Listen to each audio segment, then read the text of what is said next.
we're here with George Groves at Westfield in Shepherd's Bush. What a great turnout today, George.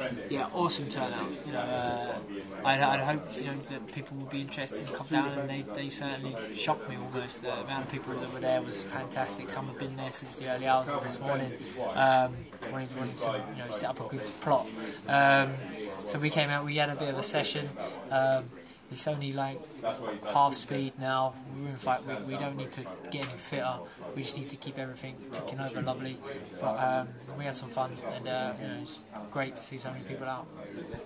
And one of the things before the last fight, you had just joined Paddy then. You've been with Paddy a lot longer now. What have been the differences heading into this fight compared to the last fight? Yeah, we spent a lot more time together. Paddy's been able to give us much more input. He didn't really want to come in and reinvent the wheel before the last fight. Didn't want to make too many changes. It's hard to make wholesale changes when you've got a deadline in tow. But this time we got far more time to spend together. We have been training together since the last fight, and training's been fantastic. We sat down at the end of Saturday night, and we said we had a perfect camp, and everyone says that, so I'm sure, but you can feel it, you can see it, it sort of bounces off people. You feel like you're walking a rainbow, and we can't wait now. We can't wait for the performance. You drill a game plan, and your game plan always sounds a bit scary because it seems like it's a plan, but plans don't always go to plan. But this is a performance. It's been well rehearsed, and we can't wait to get out and show it. So on fight night, I feel I certainly will have arrived, and what no better place to do it. And you mentioned the game plan, and it's. Were you going to announce that on Thursday at the press conference? I won't need to go into too much detail. I mean, everyone's seen the first fight. Everyone knows what I'm capable of. Everyone knows what Carl Froch is capable of. Carl Froch might come harder or faster or stronger or more aggressive, but ultimately, technically, I'm always going to be able to shut him down. He's always going to walk onto every shots, and if he becomes more reckless, sure, he might become more dangerous, but he's also going to become more vulnerable. It takes a cool, calm, fast, sharp fighter who's there and looking to stick to a game plan and to his performance to be there to exploit it. We're prepared for the very best Carl Froch that's ever existed. We don't expect that from fight night, but we're prepared for it. And round after round, it's going to get continually worse for Carl Froch. So if he survives round one, so down at the end of round one, expecting round two to be even worse, and it will be. And it's going to go round after round in that manner. It's going to be fun. It's going to be good to watch. And in terms of the differences in between the last fight and this fight, you're now signed with the Sauerland brothers. How did that come about? Before the last fight, promoters in the know knew that I was a free agent. I signed into a one-fight deal, and the plan was to beat Carl Froch and become world champion, and then pick and choose who I wish. Obviously, didn't get the decision, so I was in a position where I wanted to go out and get the rematch for myself, and I did. I wasn't interested in any other routes. There was plenty of other routes being presented to me by various different promoters, and I spoke long and hard with a lot of them.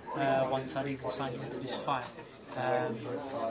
may seem a bit of a maverick move, a bit quirky, and a bit of a curveball to sign with a promoter 2 weeks before the biggest fight ever. I like the Sauerland brothers, I like Carlo, I like Russell, I like the father. I think their knowledge of the boxing game is second to none. I think that they certainly will add an advantage to my career after this fight. They will open many doors for me, and also to have the support of a powerhouse European promoter before this fight, I feel will also be a bonus, because I went into the last fight all on my own, and didn't get a fair shake of the whip. So we'll see. And if you could just lift up your sleeve quickly, you've got quite a few tattoos there, and I understand there's a link between those tattoos. What is the link between them? They're all lucky, really, to a certain degree, in different cultures, different ways of life. And at one point in my life, it was the thing seemed a bit regimented, so I thought I'd have some fun toes. A bit of luck, you know. You sort of, people say you make your own luck. I agree with that. I think you also have to look for luck, appreciate it when it shows up, and much like karma, it's all about good vibes. So it's my jabbing on.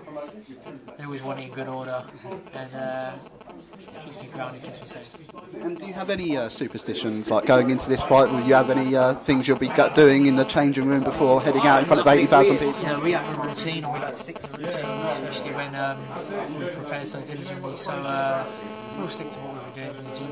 Maybe people might perceive them as superstitions, but maybe they're just habit. There's as I say, it comes down to the vibes, you know. I like to give to charity, but I think to give a little bit extra to charity close to a fight, and little bits and pieces like that. As many good deeds as I can get in, I think is always a good way to live. And good things come to those that experience it and breathe it and live it and push for it. So, but maybe they're not superstitions, maybe they're just good vibes. And yesterday up in Nottingham, Carl Froch said you're not going to last the distance. You've mentioned you're going to beat him within 3 rounds. I think Paddy said about 6 rounds. I mean, when is it going to end? What is your prediction for Saturday night? I say 3 rounds. I say my performance is going to get better and better round after round. And I think even after 3 rounds, that'll be enough for Carl Froch. He'll have to either be carried out, tapped out, or his corner will have to pull him out. But you know, maybe it might last a bit longer. It doesn't matter because the performance is going to be there and it's going to get better round after round after round. That's what we're preparing for. That's what we have prepared for. I can go the distance. It's going to be a good night. And in the division, there's a lot of good fighters out there. James DeGale, if he wins, he will fight you or Carl Froch.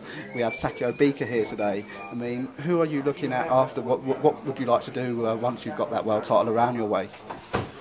I'm just going to concentrate on the fight in hand, to be honest. And once I'm world champion, see the opportunities that are out there for me. There's loads of great fights out there for me. But I've signed a new promotional team.